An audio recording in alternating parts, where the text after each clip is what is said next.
Let's talk some sports, baby.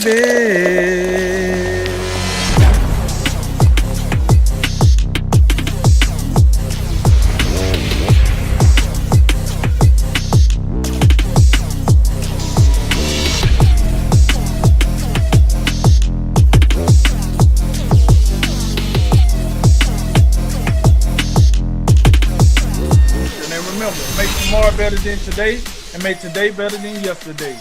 And you know what we gonna do. We gonna holler at you until next time, baby. Hey, we'll go ahead and end it off tonight with a look back at a weekend of college football. Of course, the big story was number 1 Clemson taking the L in double overtime to number 4 Notre Dame on the road. The world's largest outdoor cocktail party saw Florida finally shake the slump to Georgia, winning that one 44-28 and taking the driver's seat for the SEC East. Michigan continued their slide, slipping out of the top 25 with a loss to number 13 Indiana. And the Pac-12's return commenced with number 12 Oregon starting off right with the win over Stanford. So, Drink, how'd the weekend look to you overall? Well, it looked okay. You know, my boys didn't play, so that always bring a little cloudy, Saturday, and now we're going to play for another week, so I'm really going to be somewhere crying. My boys never play, look, so I don't feel bad. I don't think any of our none of our teams played, did they? Wow.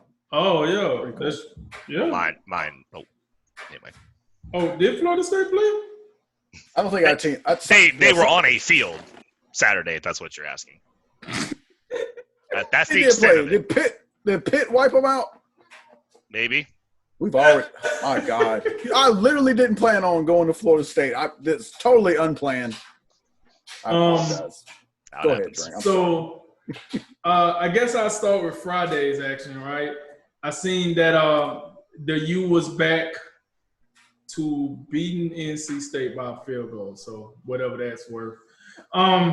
Derek King had a game. He had a game. Yeah, that was cute against NC State. He should have had a game. 535 yards. Listen, that's cool. You should have performed like that against Clemson. Then we might be talking about you a little bit more, just a tad bit more.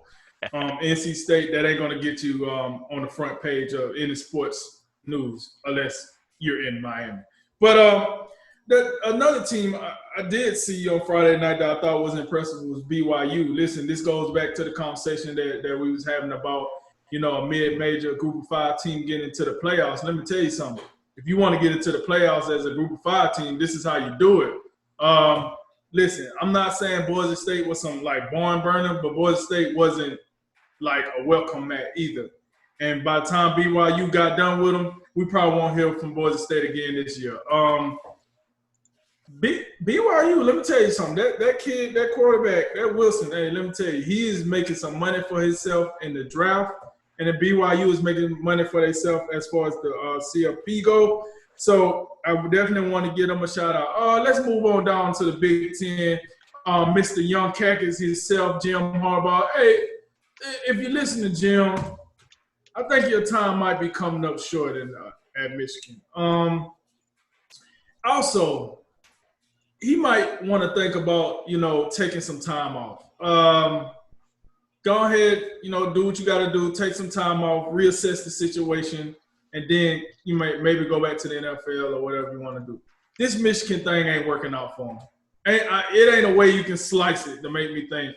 I got it. Michigan fans was going through so much hell before he got there that he's such an improvement.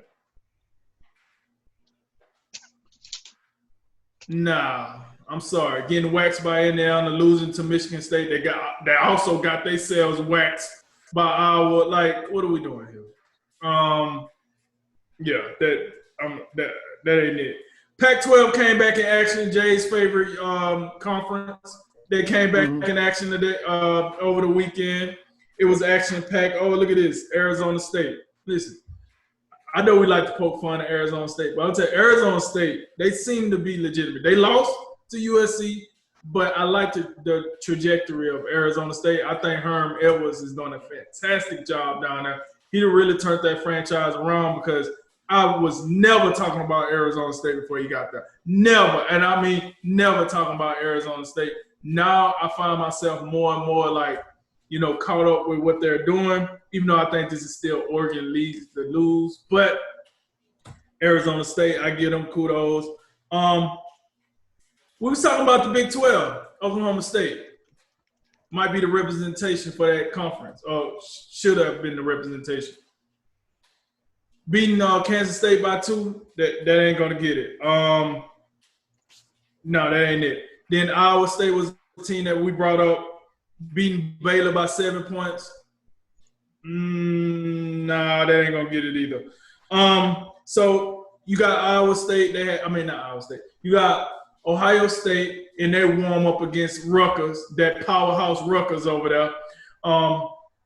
We see how that turned out. I guess I don't need to beat that. Oregon brought them up. That was the primetime game on ABC, Oregon versus Stanford. Why the hell it was the primetime game, I don't know. But it was the primetime game on ABC. Kurt Herbstreit and Fowler probably had a riveting time calling that one. It was so action-packed. Like, man, I should start scheduling some of these games. And then let's talk about the one that we all came here for, Clemson and Notre Dame. We seen that one. It's a lot of ways we can go with that game, I think. Listen, for me, I'm not going to use if Trevor Lawrence was there, this game would have had a different result. Listen, I think we're missing the big picture here. Clemson is not as talented as they once was. The bigger picture is Clemson is coming back to the pack closer than what people thinking. We so used to Clemson coming out here dog walking the conference because the rest of the conference looks so bad. We got to come to a realization when we talk about the ACC now. It's either Clemson is coming to the pack or the pack is coming to Clemson. I'm sorry. I done watched the ACC this year. I'm out on the ladder. I don't think the pack is coming to Clemson. I think Clemson is coming back to the pack. Notre Dame beat them. Bravo. Hey, Brian Kelly, wonderful win.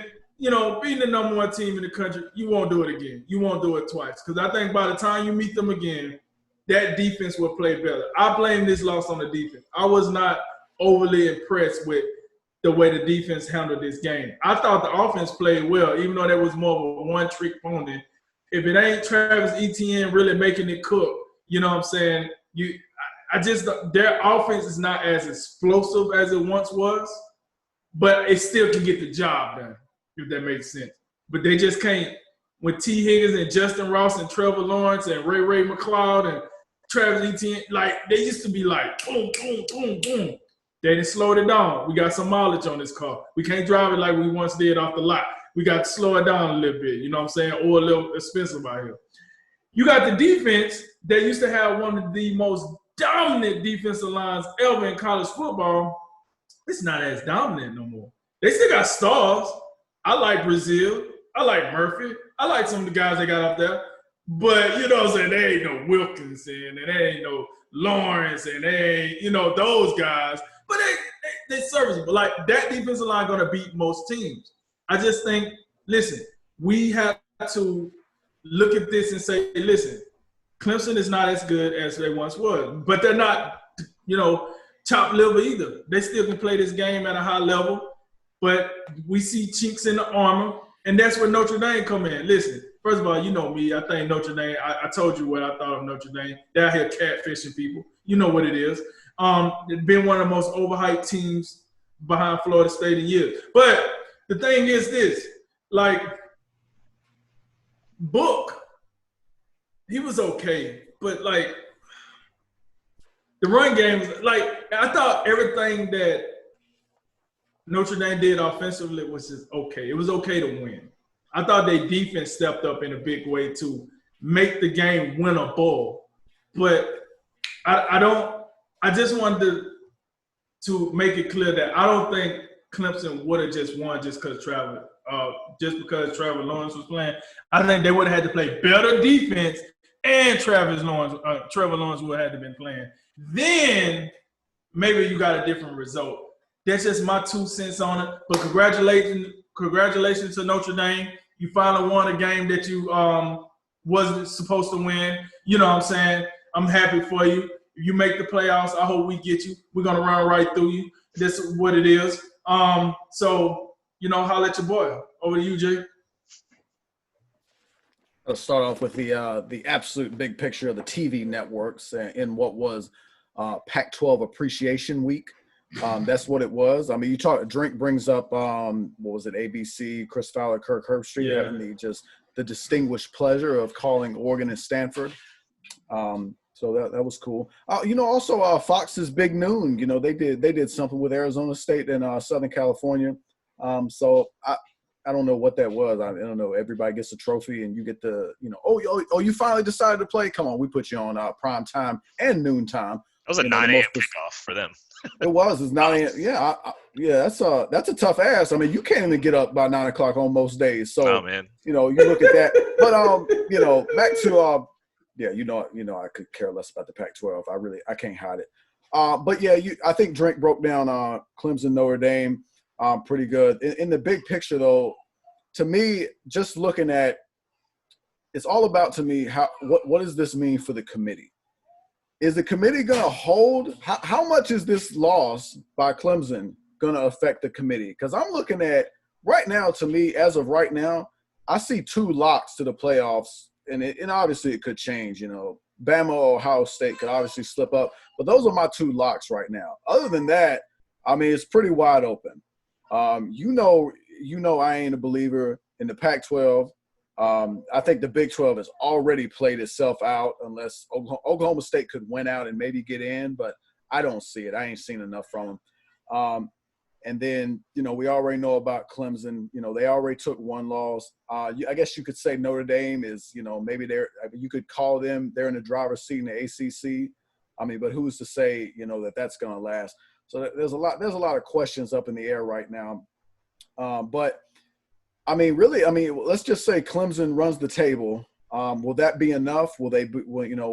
How does Clemson measure up to, one of these group of 5 teams? I brought them up last week. If there was ever a time for something crazy to happen, this would be the year to do it. I mean, Cincinnati keeps climbing on up. They were number 6 coming into this week, I believe. Not sure they'll, if they're going to be able to move up at all based on the results we just saw. But it's going to be incredibly interesting as we move on. And then you got to look when it's all said and done. When all the games are played, when you have your conference championships, committee's going to have a time, delving, getting into the weeds on these resumes and who's, which resume beats another team, on paper, and what does the film say? What do your eyes tell you? It's because some of the records aren't going to match up. I mean, we know the Pac-12 and the Big Ten were behind. They were way behind the power curve, so they're going to have a little bit less of a resume. So, for instance, let's just say, I don't know, does an 8-0 – how does an 8-0 Oregon team, for example, God forbid that happen, how does that stack up against maybe, I don't know, 10-1 Clemson or whatever they could turn out to be? What does that look like? These are the questions that I think we got to keep in the back of our mind moving forward. It's gonna those college football playoff ranking shows when the committee chairman come in and give some of them political answers where them little copy and paste dried up answers. I'm gonna need some substance out of these this time. There's gonna be a lot of questions to where the records versus the numbers, all these different things that they look at is gonna be incredibly interesting.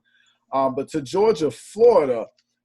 It just coming into that game, it just felt like, to me, it felt like Florida's time to kind of, break through in the SEC East, which they did. And Georgia, I mean, it just, when you look at Georgia's defense is something to be respected. Time and time again, it seems like, whether it be LSU last year, whether it be Bama not too long ago, and now you look at Florida.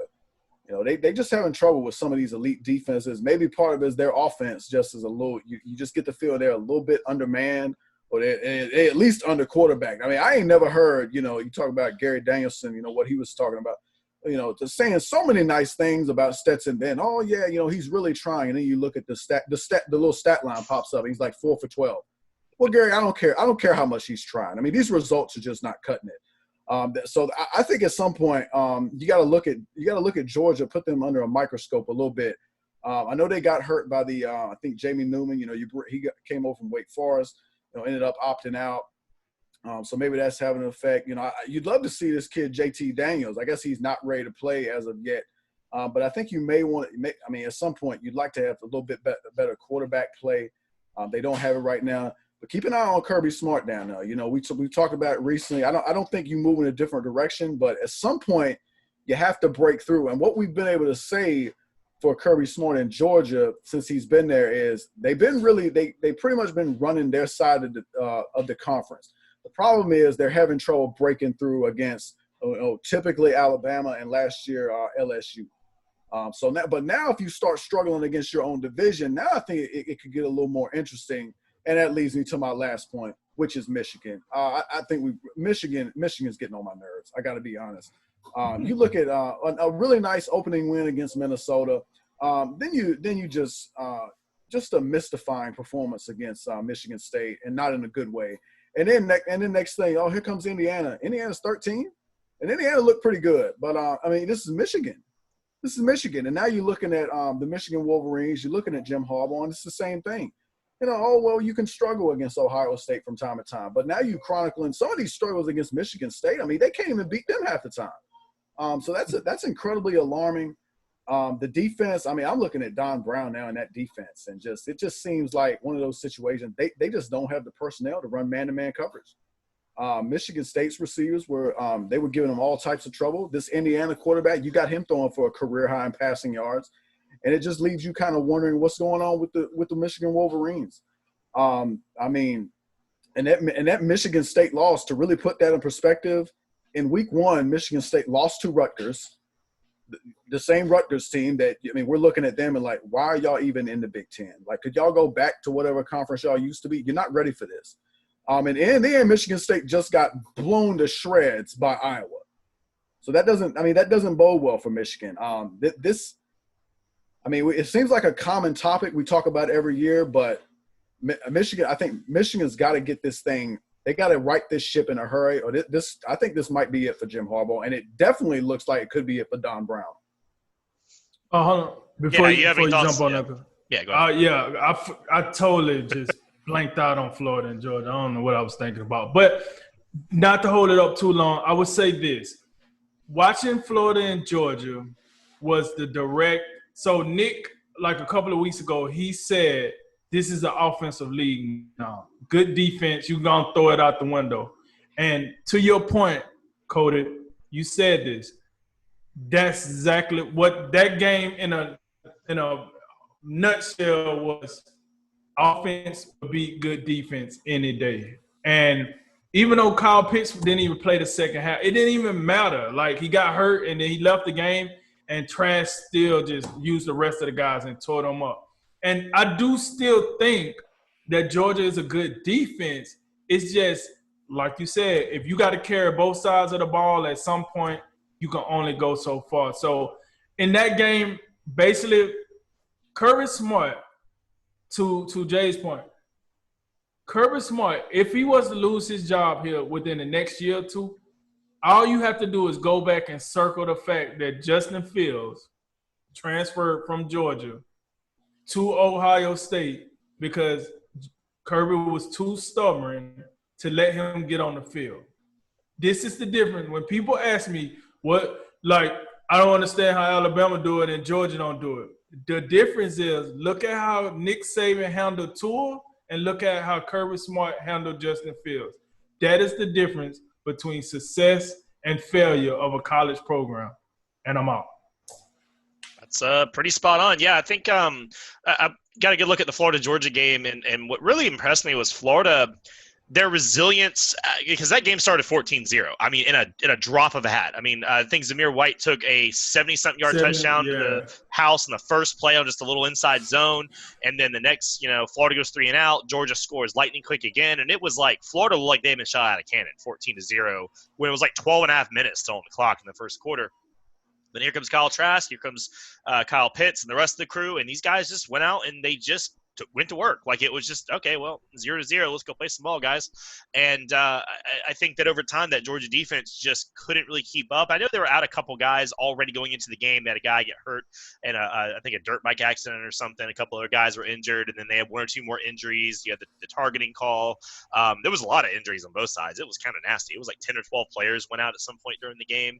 Obviously, Pitts and the other fella both got hurt on the collision. but on the targeting call. But I think that over time, I think Georgia just ran out of like the top shelf guys in the defense. And let's be honest, Florida's got one of the best offenses in the country. I mean, these guys they go out there and get it done. And Kyle Trask, good part of it. And we know what Dan Mullen could always do with pretty good quarterbacks. He's always been a guy who could coach quarterbacks. And now he's got a guy in Kyle Trask who suddenly looks like a first-round draft pick. I mean, you're talking about guys shooting up the draft board. You got Zach Wilson from BYU. He was 22 of 28 for 360 and 3. And Trask, 30 of 43, 474, 4 touchdowns and 1 pick, which was the Florida school record for the most yards against Georgia in any game. I think he passed Kerwin Bell's record. And then that also was 8 yards off Tim Tebow's all-time single-game record at the school. So that was a big performance from Kyle Trask and for the Gators, because I think Dan Mullen was under an immense amount of pressure to win that game, because up until this point, you're talking about not getting over the hump. While Georgia's trying to get over the Alabama hump, Dan Mullen was trying to get over the Georgia hump. And every year he'd show up to Jacksonville and he would get beat up by Georgia, and then that was the season. Oh, well, better luck next time. Here's your consolidation prize of New Year's Six Bowl. So I think that if you look at Florida, the defense played a lot better. They really settled in the second half. Georgia's quarterbacks couldn't do anything. Stetson Bennett, DeJuan Mathis, they could do nothing.